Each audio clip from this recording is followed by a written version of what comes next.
माझे वडील मला विष देऊन मारून खूप दूर फेकून आले.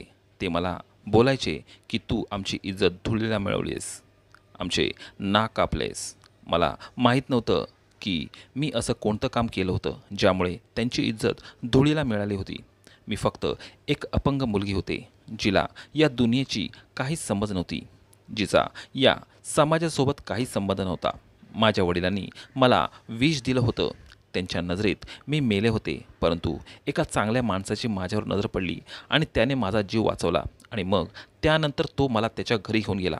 3 वर्षानंतर जेव्हा मी 17 वर्षाची झाले, तेव्हा त्यांनी माझ्यासोबत लग्न केलं. मी त्यांच्यासोबत खूप खुश होते. एके दिवशी मोलकरीण रडत रडत माझ्याजवळ आली आणि मला बोलू लागली, ताई, माझ्याकडून हा अत्याचार भगवला जात नाही.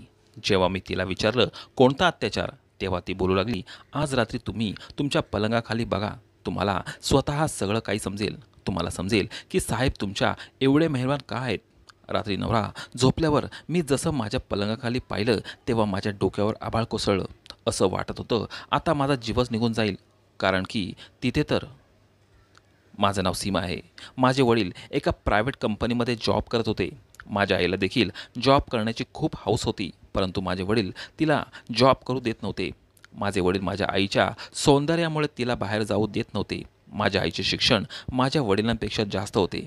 माझी आई बोलायची की तुम्ही माझ्या शिक्षणावर जळता, त्यामुळे तुम्ही मला जॉब करू देत नाहीत. आणि मग याचमुळे दोघांचं एकमेकांसोबत अजिबात पटत नव्हतं.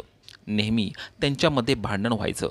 आईच्या बोलण्यामध्ये जास्त प्रभाव तिच्या मित्रमैत्रिणींचा होता, जे नेहमीच आईला त्यांच्याकडे असलेल्या मोठ्या मोठ्या महागड्या वस्तू दाखवायच्या. आईच्या मनामध्ये देखील कधी कधी इच्छा निर्माण व्हायची की ती देखील ह्या अशा महागड्या वस्तू वापरू शकेल. तिला तिचं राहणीमान खूपच साधं वाटायचं. खरं तर आमच्या घरामध्ये कोणत्याच गोष्टीची कमतरता नव्हती.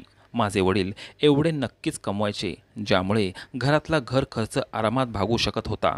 जेव्हा माझा जन्म झाला तेव्हा दोघेही खूप खुश होते, परंतु जेव्हा त्यांना समजलं की त्यांची मुलगी अपंग आहे, तेव्हा ते दोघे एकमेकांवर आरोप लावू लागले. त्यांना एक दृष्ट तंदुरुस्त मूल पाहिजे होतं.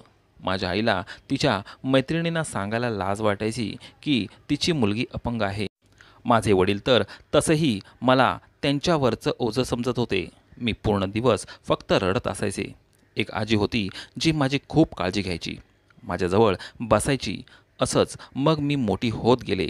मला कुठे जायची परवानगी नव्हती. मी आईवडिलांचे भांडण बघत आले होते. आईचं ते सौंदर्य माझ्यात देखील आलं होतं, परंतु त्या सौंदर्याचा काय उपयोग जेव्हा कोणी माझ्यावरच प्रेम करत नव्हतं, जिथे मला फक्त ओझं समजलं जात होतं. माझे वडील बोलायचे, माहीत नाही कोणत्या गुन्ह्याच्या शिक्षेमध्ये आपल्याला ही अशी मुलगी दिली आहे. खरं तर मी त्यांची एकुलती एक मुलगी होते. माझ्या आई वडिलांना अजून दुसरं मूल नको हवं होतं. फक्त मला बघून बोलायचे, ही दिसायला तर इतकी सुंदर मुलगी आहे, जर ही स्वतःच्या पायावर चालू शकली असती तर. आता कोण हिच्यासोबत लग्न करणार. माझं मन करायचं की माझ्या आईवडिलांनी माझ्यावर प्रेम करावे, माझे लाड करावे, परंतु ते तर माझ्याकडे बघायला देखील तयार नव्हते. त्यांना एकमेकांसोबत घटस्फोट हवा होता, परंतु सर्वात मोठे कारण मी होते. त्यांना मला एक अनाथ आश्रममध्ये टाकायचं होतं, परंतु आजीने असं होऊ दिलं नाही. मग अचानक आजीची तब्येत खराब होऊ लागली. तेव्हा कोणी मला विचारलं देखील नव्हतं. आजीवर उपचार देखील केले जात नव्हते. आणि मग ती एका महिन्यानंतर मला कायमची सोडून गेली. मी खूप रडले होते. मी विचार करत होते की देवाने देखील मला त्यांच्याजवळ बोलवावं. आजीचा मृत्यू होऊन काही दिवस उलटले होते की तेवढ्यात आई वडिलांचे भांडण खूप जास्त वाढले. आई तिचा सर्व राग मला मारून व्यक्त करायची. तिने कधीही मला कोणत्या डॉक्टरला दाखवलं नव्हतं. काय माहिती मी बरी देखील झाले असते, पण आता तर माझी आई माझ्या वडिलांच्या गैरहजेरीमध्ये परपुरुषाला देखील भेटू लागली. आईने मला सक्तीने मनाई केली होती की ही गोष्ट मी कोणालाही सांगायची नाही. मग एके दिवशी माझ्या आईवडिलांमध्ये कोणत्या तरी गोष्टीवरून खूप मोठे भांडण झाले. त्यानंतर आई माझ्याजवळ आली आणि मला तिच्या हाताने भरू लागली. मी हैराण झाले की आईला आज काय झालं आहे, जी मला स्वतःच्या हाताने जेवण भरवत आहे, परंतु मला माहीत नव्हतं की त्या जेवणामध्ये विष मिसळलेलं होतं. जेवण जेवल्यानंतर जेव्हा मी बेशुद्ध झाले आणि माझ्या वडिलांना वाटलं की मी मेले आहे, तेव्हा त्यांनी मला उचललं आणि एका दूर जागी घेऊन आले. त्यावेळेला माझं वय 14 वर्ष असेल. मी ऐकलं होतं की आई वडील स्वतःच्या मुलावर खूप जास्त प्रेम करतात, परंतु स्वतःच्या मुलाला गरम हवा देखील लागू देत नाहीत. परंतु मला विष देताना माझ्या आईवडिलांचे हात पाय देखील थरथरले नव्हते. त्यांच्यामधील कदाचित माणुसकी संपली होती. त्यांना त्यांचा प्रवास वेगळा करायचा होता. पण जर असंच होतं तर त्यांनी मला सांगायला हवं होतं. मी कुठे त्यांच्या मार्गामध्ये अडथळा आणला असता. मला मारण्याची काय गरज होती? कदाचित त्यांना असं वाटलं होतं की त्यांनी मला मारून टाकले. पण बोलतात ना की मारण्यावाल्यापेक्षा वाचवणारा मोठा असतो. मी खरंच मेले असते, परंतु ऐन वेळेला एका चांगल्या गृहस्थाने माझा जीव वाचवला. मी दवाखान्यात बेडवर होते. मी खूप हैराण झाले होते. आजच्या जगात कोण इतकं करतो? येथे तर माझ्या स्वतःच्या सख्ख्या आईवडिलांनी मला कचऱ्यात फेकून दिलं होतं. माझ्यासाठी तोच एक खूप मोठा धक्का होता. त्याने मला विचारलं की तू कोण आहेस आणि तुला विष कोणी दिले? मी म्हटले, माझे आईवडील. मी अपंग असल्यामुळे माझा तिरस्कार करत होते. माझ्यापासून सुटका मिळू इच्छित होते. त्यामुळे त्यांनी मला विष खाऊ घातलं. तो मला त्याच्या घरी घेऊन आला. तो माणूस दिसायला खूप सुंदर होता. त्याचं घर देखील खूप मोठं आणि सुंदर होतं. तो मला एका श्रीमंत घरातला वाटत होता. मी त्या गृहस्थाला विचारलं की तुमच्या घरामध्ये कोणीच राहत नाही का?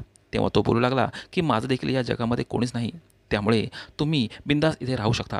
सुरुवातीला तर मी थोडी घाबरले, कारण एखाद्या परपुरुषाच्या घरामध्ये मी कसं राहू शकते, परंतु माझ्याकडे दुसरा कोणताच पर्याय नव्हता.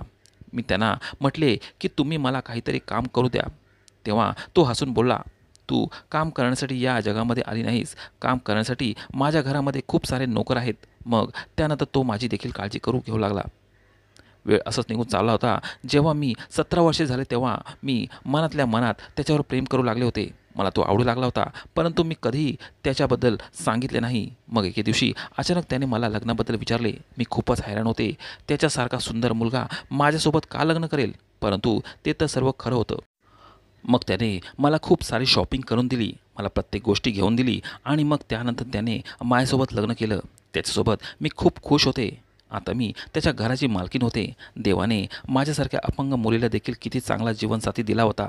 त्याचं नाव सुशील होतं. रोज कामावरून घरी परत येताना तो माझ्यासाठी ताजं गुलाबाचं फूल घेऊन यायचा. मला घरातलं कोणतेच काम करून देत नव्हता. मी रोज त्याच्यासाठी नटायचे. त्याने सांगितलं की त्याचा खूप मोठा बिझनेस आहे आणि तो खूप श्रीमंत आहे. त्यामुळे मी खूपच निर्धास्त झाले. मला त्याच्यासोबत घेऊन जाताना त्याला कधीच लाज वाटली नाही. मी प्रत्येक पार्टीमध्ये त्याच्यासोबत जायचे. त्याचे सगळे फ्रेंड्स खूप हैराण होते की इतक्या सुंदर माणसाने एका अपंग मुलीसोबत लग्न कसं काय केलं. मी खूप सुंदर होते, परंतु बोलतात ना, आनंदाची मुदत कमी असते. त्याला कोणाची ना कोणाची तर नजर नक्कीच लागते. मी नेहमी देवाकडे प्रार्थना करायची की माझ्या आनंदाला आणि माझ्या सुखाला कोणाचीही नजर लागू नये. मी आणि सुशील एकमेकांसाठी खूप खुश होतो. एके दिवशी नोकरांनी जेवण देण्यासाठी माझ्याकडे आली. तेव्हा बोलू लागली, ताईसाहेब, मला हा अत्याचार पाहवत नाही. मी विचारलं, कोणता अत्याचार? त्यावर ती बोलू लागली की रात्री साहेब झोपल्यावर तुम्ही तुमच्या पलंगाखाली नक्की बघा. मी विचारलं, काय बोलतेस तू? तेव्हा ती बोलू लागली, ताईसाहेब, मी काही सांगू शकत नाही. जर साहेबांना समजलं तर माझ्यावर मोठं संकट येईल. परंतु नक्की पलंगाखाली बघा प्लीज. पण साहेबांना काही सांगू नका, नाहीतर ते मला कामावरून काढून टाकतील. मी हैराण झाले की ही तर माझ्या नवऱ्याच्या विश्वासातली कामवाली आहे. जर मला कुठे जायचं असेल तेव्हा तीच माझी व्हीलचेअर पकडायची. मी खूप हैराण झाले. त्या रात्री मी माझा नवरा झोपण्याची वाट पाहू लागले की शेवटी असं पलंगाखाली काय आहे. माझ्या तर मनात देखील कधीच विचार आला नव्हता की पलंगाखाली काय असू शकेल. की नवरा झोपल्यानंतर जेव्हा मी पलंगाखाली वाकून पाहिले तेव्हा माझ्या पायाखालची जमीनच सरकून गेली. कारण तिथे हाताने बनलेल्या 4 बाहुल्या पडलेल्या होत्या. त्या 4ही बाहुल्यांचे पाय तुटलेले होते आणि त्यांच्यावर सुया टोचलेल्या होत्या. त्या सगळ्या दिसायला देखील मायासारख्याच दिसत होत्या. मी खूप घाबरले. माझं शरीर थरथरू लागलं. मी या विचारात अडकले होते. माझ्या डोक्यात फक्त तोच विचार चालू होता. मला माझ्या नवऱ्याला हे सगळं विचारायचं होतं, परंतु त्याच वेळेला मला त्या कामवालीचा घाबरलेला चेहरा आठवला. तिने तर माझ्याकडून वचन घेतलं होतं की मी कोणालाही काही सांगणार नाही. ती बोलायची की मी तुमची शुभचिंतक आहे, परंतु तुम्ही जर साहेबांना सांगितलं तर ते तुमच्यासोबत देखील काहीतरी वाईट करतील आणि मला देखील कामावरून काढून टाकतील. मी माझ्या लहान लहान मुलांना काय जेवायला देणार? दुसऱ्या सकाळी त्या कामवालीला विचारलं. त्या बेडच्या खाली 4 बाहुल्या होत्या. त्या सकाळच्या वेळेला तिथून गायब झाल्या होत्या. तू सांग, असं काय आहे जे तू माझ्यापासून लपवतेस? तेव्हा ती बोलू लागली, ताईसाहेब, तुम्हाला माहीत नाही का, तुम्हाला असं वाटत नाही का की तुमच्यावर कोणी इतकं मेहरबान का आहे? त्यामागे नक्कीच काही ना काही कारण असणार ना. तुमच्या आधी इथे खूप साऱ्या मुली आल्या होत्या, त्या दिसायला अगदी सुंदर होत्या. साहेबांनी तुमच्याप्रमाणे त्यांच्यासोबत देखील लग्न केलं होतं. मग त्यानंतर तिने तिचं बोलणं मध्येच थांबवलं आणि मग बोलू लागली, ताईसाहेब तुम्ही खूप साधे आहात. तुम्ही जरा साहेबांपासून सावध राहा. मला तुमची मदत करायची आहे. मला माझ्या कानावर विश्वास बसत नव्हता. मी म्हटले, पहिले मला हे सांग की या बाहुल्यांनी काय होणार आहे? तेव्हा ती बोलू लागली, ताईसाहेब पहिल्या ताईसाहेबांच्या बेडखाली देखील अशा 4 बाहुल्या साहेबांनी ठेवल्या होत्या. मी स्वतः पाहिलं होतं. मग त्यानंतर काही दिवसानंतर ताईसाहेबांचा मृत्यू झाला. साहेबांनी सांगितलं, कोणालाही सांगायचं नाही. आम्हा सगळ्यांना देखील हे सांगायला मनाई केली होती. नोकराणीचं बोलणं ऐकून मला वेगळंच टेन्शन आलं होतं. मला सांग, तू आता मी काय करायला पाहिजे? तेव्हा ती बोलू लागली, ताईसाहेब तुम्ही इथून पळून जा. इथून थोडे दूर एक NGO आहे, तिथे अपंग आणि अनाथ मुलींना ठेवलं जातं. तुम्ही तिथे जा. मी त्या बाहुल्या बघून आणि नोकराणीचं बोलणं ऐकून खूपच घाबरले होते. माझा नवरा तर माझं इतकी काळजी घेत होता. माझ्या उपचारासाठी नेहमीचा टेन्शनमध्ये असायचा. तो बोलायचा की मी डॉक्टरसोबत बोललो आहे. तुझा इलाज नक्कीच होईल. कोणी मला इतकं का पसंत करेल? इतकं का प्रेम करेल? मग तो हे सर्व कसं काय करू शकत होता? मला काही समजत नव्हतं की मी कोणावर विश्वास ठेवू आणि कोणावर विश्वास ठेवू नये. ती कामवाली अजून एका कामवालीला घेऊन आली. तिने देखील तीच कहाणी सांगितली. आता तर मी खूपच घाबरले होते आणि त्या दिवशी घरातून पळून गेले. मी NGOमध्ये जात होते की इतक्यात माझ्या आईने मला पाहिलं आणि गाडी थांबवून माझ्याजवळ आली. ती मला जिवंत पाहून रडू लागली. मित्रांनो, या कथेचा पुढील भाग आपल्याला पुढच्या व्हिडिओमध्ये नक्कीच ऐकायला मिळेल.